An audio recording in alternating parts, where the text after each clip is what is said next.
Mike was a great player. I think about the look in his eyes. You know, his eyes are always, you know, bucked. And I'm like, this guy gonna kill somebody. I remember coming to the line of scrimmage, and of course the eyes.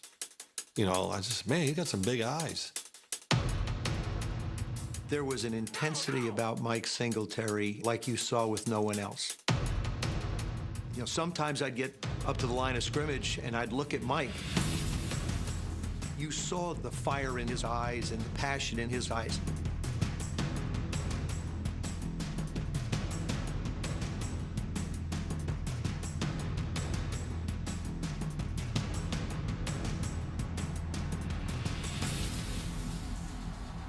Many years later, when I was in broadcasting and he was still playing, I sat down with him for a 15-minute interview. I walked out of that meeting just in awe of the gentleness of this intense football player, this guy that controlled this monster defense. There was so much more to him, and if I didn't have that 15 minutes, my view of Mike Singletary always would have been the guy that was just unbelievable on the football field. You gonna be a football player when you grow up? Today is the best day of your life. Believe Give me 18 years of daylight. That's all. Greatest leader I've ever known. What a ride it's been! I like this kind of party. I like this kind of party,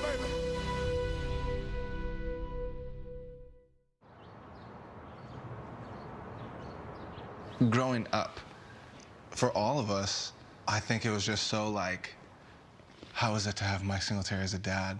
You're like, oh, and before you even answer, they're like, oh, was he like really tough on you? Like, no, he's funny. And they're like, no, he's not.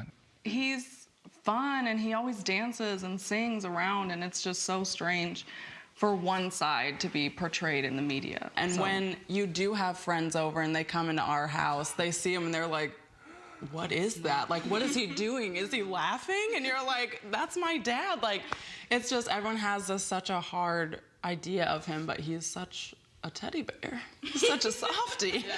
So, yeah. You would walk by, just you're on the way to kitchen or something, and he's just in tears, listening to a song and writing, and that sensitive side to him that no one gets to see besides his family. It's amazing. If you walk past his office and he's playing Luther Vandross, he's missing his mom. If he's dancing, listening to Motown, he's just having all these memories. He's in a great mood. You just can see what mood he's in, how he's feeling by his playlist. It's kind of really magical, to be honest. The song, a couple of songs I listen to when I'm in here, and it's a theme song from On Golden Pond. Every so often, I just kind of sit in this chair and look at the pictures and kind of reflect about where I've been and kind of look at where I'm going. If you were to ask Mike Singletary why his eyes grew so wide on game day, he would reply, because I didn't want to miss anything.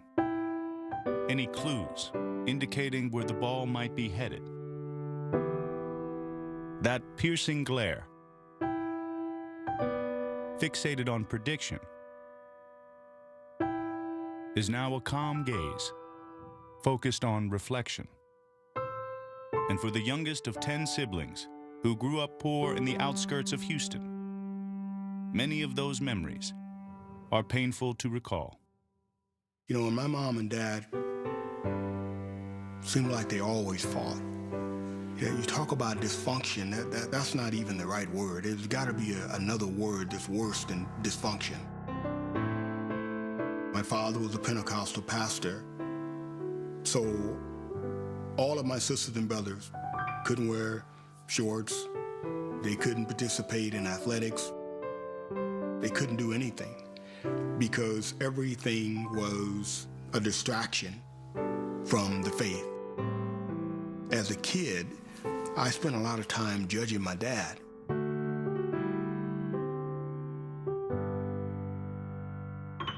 He wasn't happy with the fact that his mom and his dad separated. That left a kind of an empty feeling because he wasn't there, and then he ended up getting married and, had other kids. I would say that shaped Mike. A childhood already clouded by parental conflict was darkened by family tragedy. Mike's brother Dale died in his sleep when Mike was just 5. 7 years later, his brother Grady was killed by a drunk driver. By the age of 12, the suffering surrounding Mike Singletary had taken its toll. I just quit. I just said, you know what, at this point, I'm not going to be the worst. I'm not going to be the best. I'm just going to stay in the middle. Mediocre is great. My mom told me, I need you to step up and be the man of the house. I see something very special in you. There's a reason why you're here. And that was the day that I walked in my room and got out a sheet of paper and wrote out my vision statement. Get a scholarship to college, get my degree, become an All-American, get drafted and go to the NFL, become an All-Pro, go to the Super Bowl, The dream is reality. buy my mom a house, and own my own business. We would like to welcome you to the Leadership Zone. The vision statement composed by a 12-year-old boy would inspire a 12-year NFL career. Mike Singletary's football life reached heights he never envisioned. I'll never forget this day all of my life. And maintained its intensity at every turn. I don't think I've ever seen that, a player being kicked off the field by his own coach. I would rather play with 10 people rather than play with 11 when I know that right now that person is not sold out to be a part of this team. Cannot play with them. Cannot win with them. Cannot coach with them. Can't do it. He told me to go in and take a shower. Don't you need me out here on the field? I want winners. The child who nearly settled on being average became a man obsessed with being the best. The best player, the best husband, the best father, and if given another chance, Mike Singletary has been fired. 90 streak. the best coach. I think what happened was supposed to happen. All I've done since that time is work my tail off, putting in the time to become a coach as I was a player.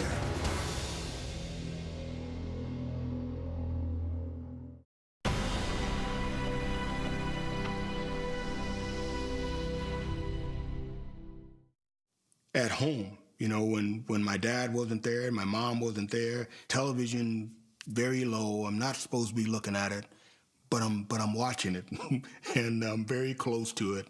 So I'm sitting there looking at the Cowboys every Sunday. Roger Staubach, 6'3", I'm looking at Roger Staubach and Calvin Hill and Walt Garrison and Bob Lilly, and the 74, Bob Lilly is there. Thinking to myself, I want to play. I got to play. Mike Singletary was the first of his siblings permitted to play sports. His hallmark intensity became the byproduct. Everything that I did, playing as hard as I could play, hitting everything as hard as I could hit it, working out as hard as I could, and it was sort of a kind of a fear of failure.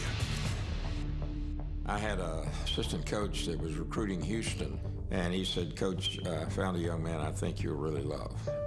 I watched 3 plays. I reached up, turned it off, and I said to the assistant coach, I'll take him. He said, "Coach, you just looked at 3 plays." I said, "That's all I need to see." Baylor University was the only major college to offer Singletary an athletic scholarship. In 4 years, he tallied 662 tackles, a school record that still remains. He became a 3-time All-American and led the Baylor Bears to the 1980 Southwest Conference Championship. With his linebacker bound for the NFL, Grant Taft contacted a close friend, trying to arrange a perfect fit. I called Coach Landry when Mike graduated, and I said, "Coach, this guy will take you to the Super Bowl." Tom relied on his guru, and the guru said Mike was too short. I remember the conversation that I had with him. I really like you, son. You got some great intangibles, but you just don't fit our measurables. 5'11" and 3/4. It didn't matter how tall he was. Was he physically capable of handling the position he was playing? And yes, he was. You are watching exclusive live coverage of the 1981 National Football League Draft right here on ESPN. Draft day comes, and I'm sitting there. I about had it. At the end of the first round, I get up and I go outside, and I'm contemplating not even playing football. I said, you know what? I don't even care. I think Michael is a little impatient right now, but I think he's going to be all right. You know, I'm kicking tires, throwing rocks. My girlfriend comes through the door and says, Mike, I don't want to hear it. The Bears just drafted you. Did it matter to you at all, really, going in, who you'd be playing for? No, it didn't really matter. It was pride. I was frustrated. I was angry, but I also knew what I was going to bring. So I hope things work out. Don't think I'm just another guy. I'm not. I'm going to be special. The Bears' second-round pick arrived full of bravado. Then he met his defensive coordinator, Buddy Ryan. Buddy was not the most complimentary person towards rookies, and Mike especially, because Mike was a middle linebacker. Mike was going to be calling his plays. Mike was going to be him on the field. I know nothing about Buddy Ryan. First day I see him, he says, well, you just a little short, fat guy. I don't know how they think you could play middle linebacker. So I'm thinking, you got to be kidding. I can't believe he just said that. He used to call Mike a little fat guy. You just call him a little fatso, little fatty. I'm wondering if Mike remembers it. Well, he probably does remember that because he was going to go beat him up. I had about had it with Buddy. Jim Osborne came up to me and he said, you just need to be quiet. He wants you to say, yes, sir, be quiet, and do your job. Okay. I begin to do that. The first start of Singletary's career, my dad calls the play, and Singletary sees a formation he's never seen. And now the Bears elect to stop the clock. Watch Mike Singletary here, rookie linebacker. He just really couldn't catch on to what the Bears wanted him to do defensively. I get halfway to the sideline. Buddy's cursing me. You're a rookie. What are you doing calling timeout? Go over there and sit down. My dad puts him on the bench. Singletary's like, Coach, put me back in. Nah, we're not giving up yet. Nah, son, we're going to leave you here. We're trying to win this one. Like that's something my dad would say to him. And I go up to Buddy and I said, Buddy, let me play. And he looks at me and he said, son, go sit down. We're trying to win the game, okay? We're trying to win the game. I did not play another play the whole game. And that's Buddy's thing. If he doesn't have confidence in you and don't believe in you, he's not going to really put you out there until you show him that you're ready. Singletary was eager to prove himself. A few weeks later, Ryan gave him another start. We were playing against Kansas City, and Joe Delaney was having a tremendous rookie year. Buddy's showing us over and over in the room. Here's Joe Delaney scoring touchdown. It's like a track meet. Buddy saying, you guys got to stop this guy. You got to stop him. I'll be backing up the unit. People that he really saw something in and he really liked them, he gave them the hardest time. You and Mikey. The worst thing that Buddy Ryan could say was, I expect more out of my middle linebacker. Mike, did you make a play? He knew it was motivating Mike, see, because Mike was, burning under the surface. And I remember we get to Kansas City, and Mike's different. He hit Joe Delaney. Oh my gosh, that was one of the hardest hits I've ever heard in my life. It sounded like a gunshot because Mike squared him up and knocked the living hell out of him.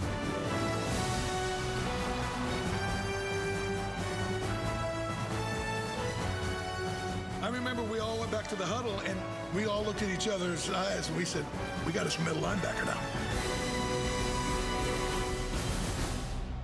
After the game, Buddy's walking on the bus, and I'm sitting down, I'm looking straight ahead, and he taps me on the leg, and he said, today, he didn't look at me, he said, today you showed me something. That was wow.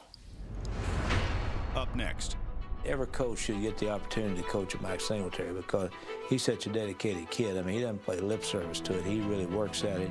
He's probably the hardest hitter in the National Football League. So he's got it all, and very few people have that, I think.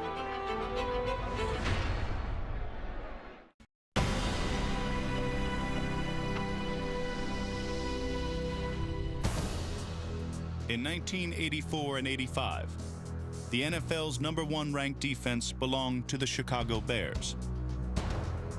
Defensive coordinator Buddy Ryan devised schemes like the famed 46 defense that adjusted to offensive formations and increased the odds for his defenders. The execution of Ryan's audible-based system relied entirely upon the intellect of his middle linebacker, Mike Singletary. Buddy was the one that created that environment where Mike had to do everything possible, and Mike did it. He knew exactly what was going on, and, you know, that was Buddy's guy. I mean, he's really a coach on the field. That was his strength, and there's always been a strength, is leadership. He wanted to be the leader. He expected to be the leader. He was a middle linebacker. He was the quarterback of the defense, per se.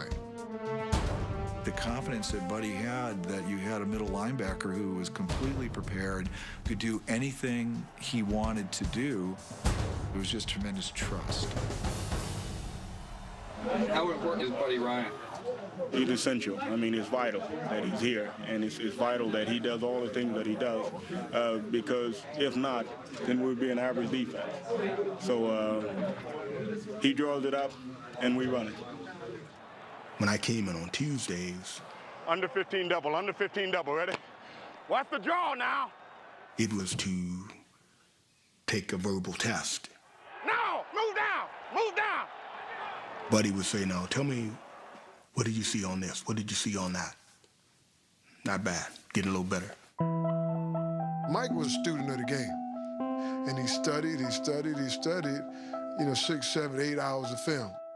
He was one of the first guys to have whatever the high end was at Hallis Hall. He bought his own for film study at home. He was always looking for that edge to improve himself. He was very serious in that way. Every play, somebody's talking. And you have to look at the film long enough to hear the conversation. Watch him in the flat. Once the ball was getting ready to snap, Hey, get on him. I'm gonna be loud, I'm gonna be active, I'm gonna be in motion. I can't be still because Move! when you have a pretty good idea of what they're gonna do, Watch the end of my jaw. it's a good feeling. Get a little light. That's why my eyes were as big as they were, so that I could figure out what's the formation, who's giving me the tip, what's the play. It's just so exciting and so exhilarating to be right.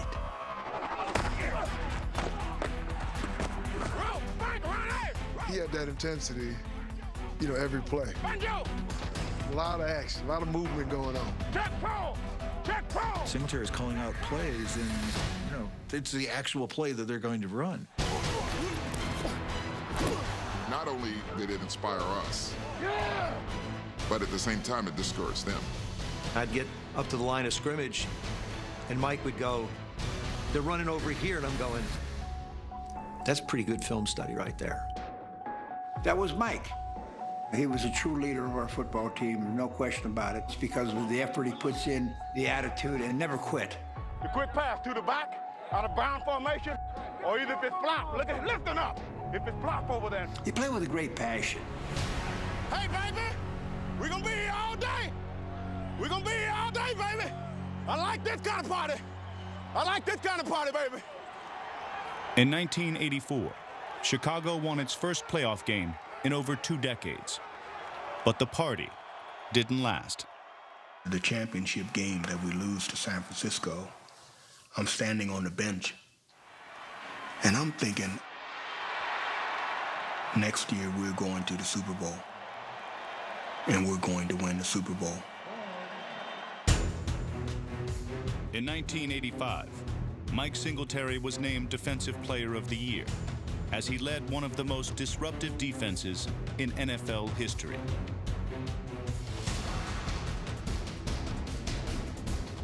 You know, we're just trying to keep getting better. Hopefully we can continue to do that. You know, that's the challenge for our defense. Chicago's defense allowed the fewest yards and the least amount of points in the league. Well, the Bears have had some spectacular statistics defensively, but they're known as a gambling-type defense, and you wonder, can this type of defense hold off all the way to the Super Bowl? It's impossible for a team to lose when it doesn't allow any points. The Bears shut out the Giants, then the Rams, on their road to Super Bowl 20. Dickerson, the tail backhand off Dickerson. He's hit by Singletary at the line of scrimmage. Mike Singletary, he read it beautifully. Just went out there and we did what we had to do. And I tell you, it's going to get better. The best is yet to come, it really is. Every bit of blood, sweat, and tears, everything that you've done, it's time for the display of it. Total decimation of the AFC champion New England Patriots. This defense, they're so dominating that it makes it boring. People just say, oh, they're tough, and they kind of like overlook it. I think there have been many teams that had more talent than the Bears, 85 team. But I have not seen a team that had the heart. I've gone back and looked at this plaque and looked at the players. What we really had was a group of guys that really did not want to lose. We had a group of guys that went the extra mile in terms of really believing in what you think a winner is. You know, some people get ahead in life, but they're not winners. I just think that when you do things the right way, you can go to bed at night many years from now and not blink and not, have to toss and turn. I feel great about what I've accomplished because I know that I did the right thing. And to me, it's extremely important that as you go through this life and you get one shot, it is making sure that as you're going through, that you're doing everything that you can to do the right thing, and everything else will take care of itself.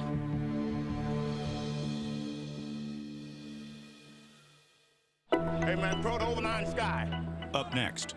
He just was always thinking about football. Let's go, man, let's go. You are here, but you're not here. Those people that are closest to me did not know me.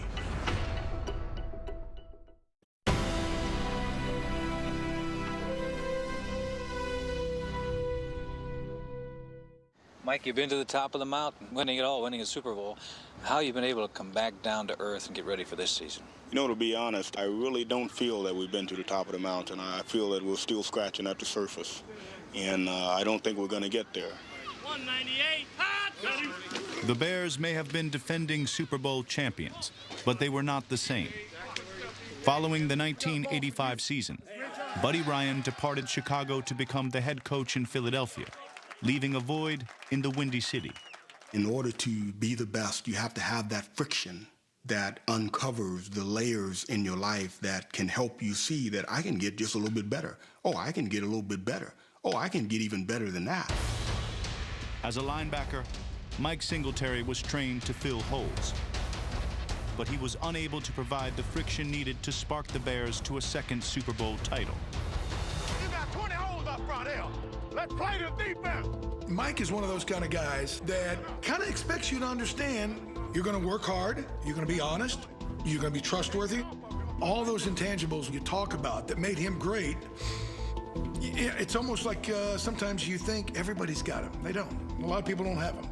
In his final 7 seasons, Singletary was All-Pro 5 times and won his second Defensive Player of the Year award in 1988, but would never make it back to the top of the mountain. Not used to this, Mike. We're winners, man. We ain't fan? I remember coming to that point in my 11th year, realizing I exhausted everything. I gave everything I had. I realized that was it. When you're down, what do? You can't quit. I mean, in life, you can't quit. You have to continue to go forward. But at times like these, I just reflect upon how thankful I really am.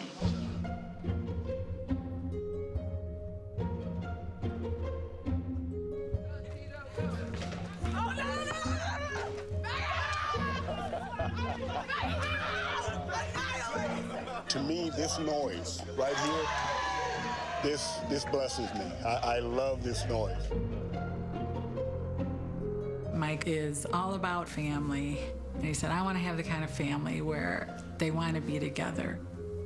His siblings kind of fought a lot. And so that was one thing that he instilled really young. We're not having that. Dad would always say that. Friends come and go. They just will. But your family is forever. This is what matters. What's in this house is what matters. Singletary was one of 10 children and has 7 of his own. When he retired from the NFL following the 1992 season, his oldest was just 6. What's around this table, this is what I envisioned many years ago. I'm going to pick because I marked it. When he retired was the first time he took his helmet off. The first time that he could really see everything. I just said, for years you've had your helmet on and your vision was limited to this much, and he just was always, always thinking about football.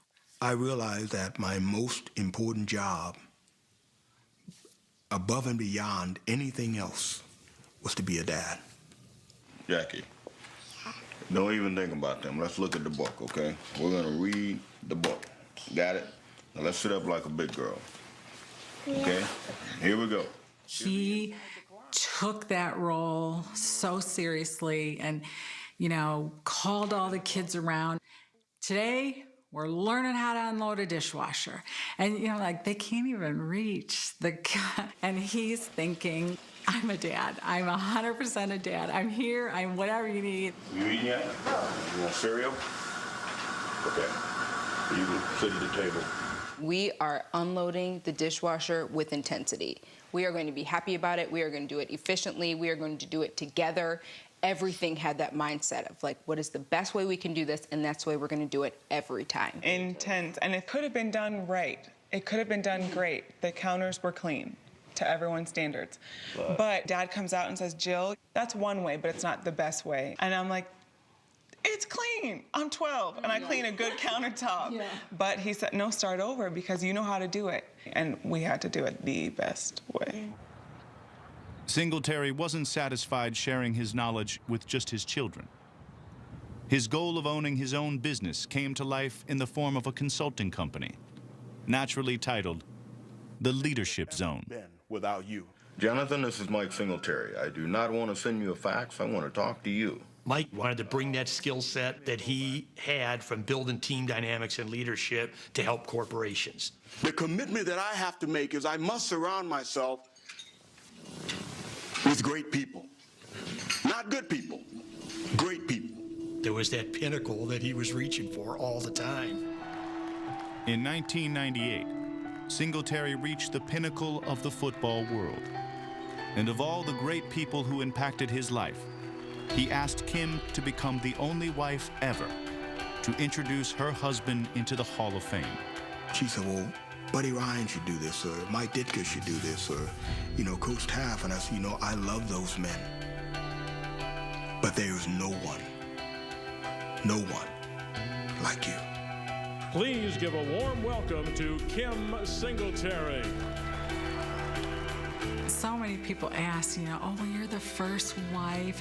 What does it mean to you? And I just really wanted people to know the man that he is. The quality that I most admire is his ability to listen. Everybody knows he deserved to be in the Hall of Fame, but he really is a Hall of Fame dad and Hall of Fame husband. He really, truly is. He is never too busy to give you his undivided attention.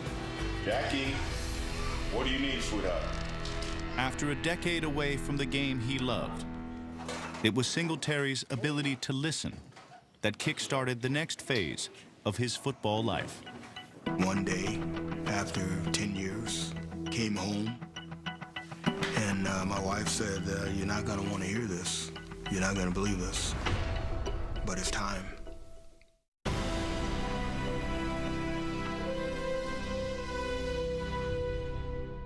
One day, came home, and my wife said, you're not gonna wanna hear this. You're not gonna believe this, but it's time. Start coaching. Just feel it. Just feel it. Come on out. Come on out. All right. Go. Mike Singletary's return to football began in Baltimore, where he was hired as the Ravens linebackers coach to mentor a player who approached football the same way he did. We've won a Super Bowl. Ray Lewis has already established himself as Ray Lewis. You just don't bring anybody in to coach a Ray Lewis. You knew the minute he walked in there was going to be immediate respect. But then going forward, you have to be able to deliver. Players want to know, okay, what can you do for me? Can you make me better? I was like, look, seriously, I want everything you know. Give me everything you know. He was like, you want everything I know? I was like, yeah, I want everything. Ready? Go. Good. Ray, that back is already outside. You ain't even have to hit it. Yep. Just go get it. That group with Ray Lewis and the other guys that were in that room, it's not like they really needed someone to come in and give them the, football 101. They really needed somebody to come in and give them some little tweaks here and there that maybe they hadn't thought about. One conversation totally changed me as a leader. We were playing the Jets, and we're calling this defense that is not built for the run. Mike Nolan was the coach. And I'm like, why are we calling pass defenses and these people finna run the freaking ball down our throats? And I lose it. Man, what are we doing on third downs? That's all I'm saying. Nolan yelled down, Mike, talk to Ray. You're the only one that can talk to him. Mike Singletary. There was a guy close to him. Tell Ray, have confidence in the call. Quit giving the looks, all right? Get you his ass somewhat, Mike. You can do it. And he comes over to me and he's like, look at me. And I'm like, okay, okay. Don't come down. Don't send a message down here that don't sound positive. When we give you a call out there, Ray, you got to look and say, that's going to work. Right. I'm with you. Okay? I'm with you. What it taught me was, as a leader, that you can't let your emotions be shown like that. When Mike Nolan was hired to coach the 49ers in 2005, he made Singletary his assistant head coach and linebackers coach. You still want to keep your vision here. You're still looking at him, but you're still looking inside here. My thought was about me building a team, and when I hired other coaches and they saw Mike Singletary, I'd like to think they thought, this is the expectation level. The image of the 49ers improved, but the results did not. When Nolan was dismissed in 2008, he felt strongly about who his successor should be. I said, look at Mike, I'm sure the owner's already said something to you, but I want you to know something. I said, I want you to be the head coach. He said, I'm not going to do it. I said, that's why I brought you here. He says, not to take your job. I said, look over that desk. You see that desk? He kind of looks, Mike does. He looks back at me. I said, do you see anyone sitting at it? He said, no. I said, it's because they don't have the head coach. Singletary was named interim coach for the remainder of the 2008 season. He inherited a 49ers team that was 2-5 and surrounded by uncertainty. The question still remains, how can a first-time head coach who has never been a coordinator, how is he going to lead this Niner team to victory? I know that there is a fire that burns in my heart for this team to be successful. And that fire is unconquerable, and it will not die. In his first game, Singletary's fire was ignited when tight end Vernon Davis took an unnecessary penalty. Personal foul, unnecessary roughness. Number 85. He came up to me and he was like, what's wrong, son? What are you doing? If you mess up on this team, you better be ready for a intense talking to. It's like, sorry, coach. Circled around, came back. He told me to go in and take a shower. And it looks like he's gone. He is walking off the field going into the locker room.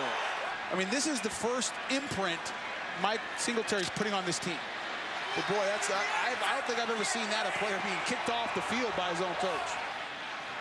I was extremely surprised that he sent me to the locker room. You don't want an attitude issue with Michael Singletary because he's not going to play. I don't know how it was with the other head coach, but this is not going to happen on my team. After that day, I knew it had to change. It was the beginning of something for him. He really began to develop into a guy that can truly be a great player. That's good, B. That's good. He would see everything. He would see whenever I made a good play in practice or if I made a good play in the game. I know that everything Singletary did for me, it all helped. I tell you, the guy I'm most proud of is Vernon. I'm most proud of him. The best thing that ever happened to Vernon was what you did. Oh, he just, every time I say something to him, he's smiling. Coach, everything I'm doing, because of you. Because of you now. Because of you. But ain't nobody ever talked to him and treated him other than he was just an athlete. I love the kid. I really do. I love the kid. He was exactly what the 49ers needed at that time. Keo, you got to come hit that thing. Let Pat come clean it up. Come on, Keo. If I can just get Keo just to come on down and hit that power and let that thing bounce outside, we're going to be good. Come on, young gun. The expectations was he wanted you to be great. And he was going to push your button and call you out until you responded. Look at this side. San Francisco won 5 of its final 7 games. Singletary was building the 49ers in his own image. This is the last time our season ends in December. Damn. And I'd like to introduce the new head coach of the San Francisco.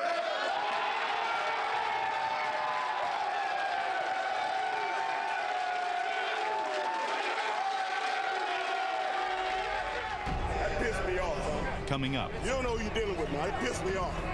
What happens when intensity doesn't bring results? The thing that they hire you for is the thing they're going to fire you for.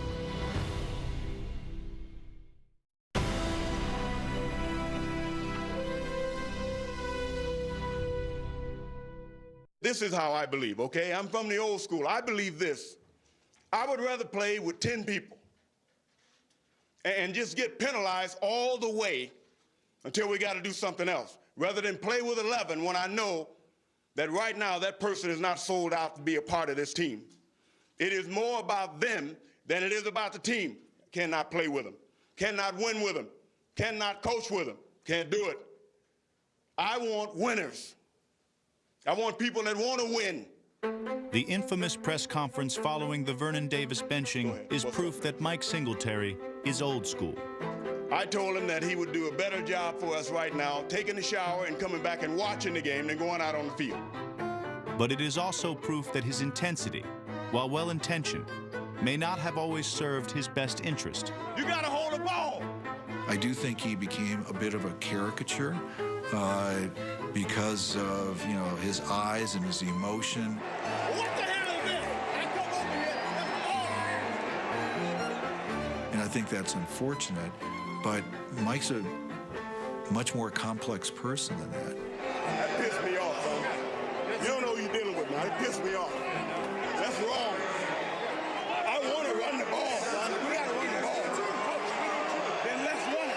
Okay. I'll say Mike is stubborn now, but there's nothing the matter with being stubborn. If you believe what you're doing is right, then you be stubborn, and you do it your way. Singletary led San Francisco to a .500 record in 2009, but an 0-5 start in 2010 ended in a 10-loss season. Singletary's way was being openly questioned. You got a lot more things to worry about. You can't be screaming on the sideline. You got to be a lot calmer. Mike, it was pretty heated over there, and that's happened before. You don't see that much in the NFL. Is that the wrong way for the head coach to interact with the quarterback? You know what? I don't really know about coaching etiquette. You know, I'm sure there's a right way and there's a wrong way in today's... Anything you do as a coach, the thing that they hire you for is the thing they're going to fire you for. Whatever that personality is, if you're winning, that's great. But when you're losing, no matter what it is, that's what's going to come back, and they're going to say, oh, okay, that's the reason why you shouldn't be a head coach. That will put an end to their 2010 season that no one beforehand could have envisioned, double-digit losses. I take full responsibility for every unanswered question. I take full responsibility for that. Do you expect to be back next year? Oh, I don't know. That's not my decision. A lot of what happened out in San Francisco, I think, was very unfortunate. When you take a guy who played the game with the passion that Mike played it, you can understand what happened. He was that kind of coach, and so they decided to move on from him. Breaking news here on NFL Network. The San Francisco 49ers have fired head coach Mike Singletary. I guess the only question you have is, can great players be great coaches? You know, they're almost unforgiving because of what they're able to do as Hall of Fame players. Are they tolerant enough of people who aren't that good? At that time, I thought I knew everything. I really thought my leadership abilities was all that was necessary. I really thought as a leader, I can take any team anywhere. It's been 5 years since Mike Singletary roamed an NFL sideline as a head coach. He continues to prepare himself for a return to the game he loves, the only way he knows how. I want to learn as much as I can about both sides of the ball. Which one you want next? We're going to go to the field route. Okay. This is our first field route.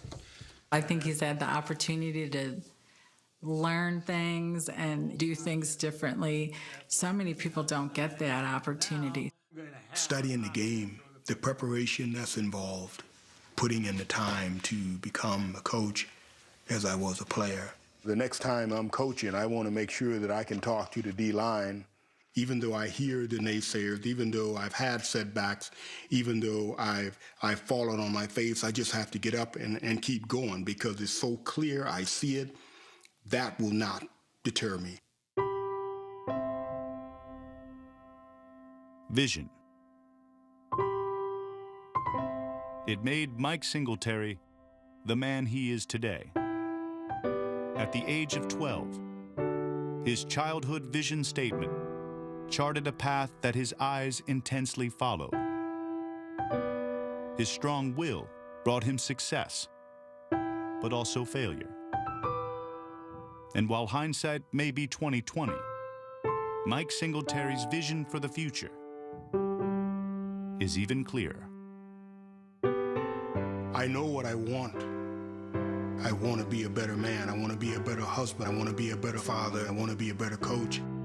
The mirror right in the center of these pictures that serves a purpose for me. The question that I have to ask, did I get better today? And if I can look in this mirror and honestly say that I'm better in every way, then I know that when I look at the picture of my family, from everything that I've learned from every picture up here, I know that I can give them what they need because I know that this picture is true, it's pure.